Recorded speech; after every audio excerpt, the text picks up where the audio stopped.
मर्यादा पुरुषोत्तम श्री रामचंद्र भव्य मंदिर प्रतिष्ठा पूर्व घरे घरे अक्षत एवं निमंत्रण बंटन। चलित मास 22 तारिख दिन अयोध्या प्रभु श्रीरामंकर राम मंदिर प्राण प्रतिष्ठा उत्सव हो।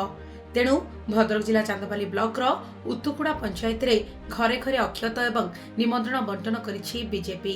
स्थानीय पंचायतर सरपंच सोनलता पुहाण एवं बीजेपी वरिष्ठ नेता माने पंचायतर विभिन्न गांव को जाई घर को घर बुली भेटवा सहित श्रीराम मंदिर प्राण प्रतिष्ठा उत्सव में निजक सामिल करने को निवेदन करने सहित निमंत्रण करथिले। एही अवसर में सरपंच समस्त अक्षत और राम मंदिर फोटो चित्र थिबा निमंत्रण पत्र बंटन करथिले।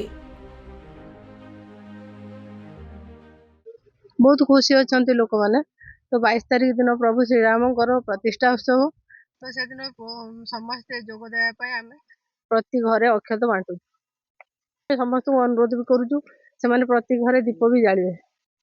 आमे समस्त भारत वर्षर हिंदू प्रेमी हिंदू धर्म को विश्वास करुवा व्यक्ति सनातन धर्म को विश्वास करुवा व्यक्ति 22 तारिख जनवरी अयोध्या राम मंदिर प्रतिष्ठा हम। यही अवसर प्रत्येक परिवार आम मैंने 2-3 वर्ष तले राम मंदिर निर्माण पैसा सहयोग करते कि अर्थ साहाय्य करता कि सब प्रकार सहयोग करते आम आज घरे घरे बुलिक निमंत्रण करुचु।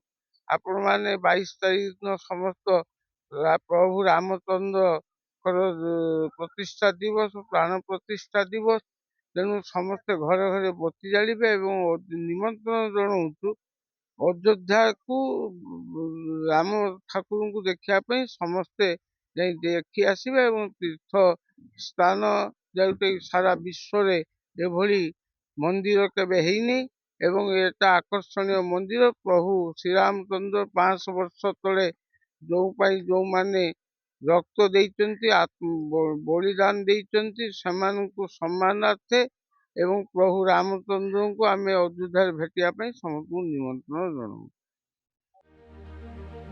चांदबाली प्रशांत कुमार पाणी रिपोर्ट सनस्टार टीवी।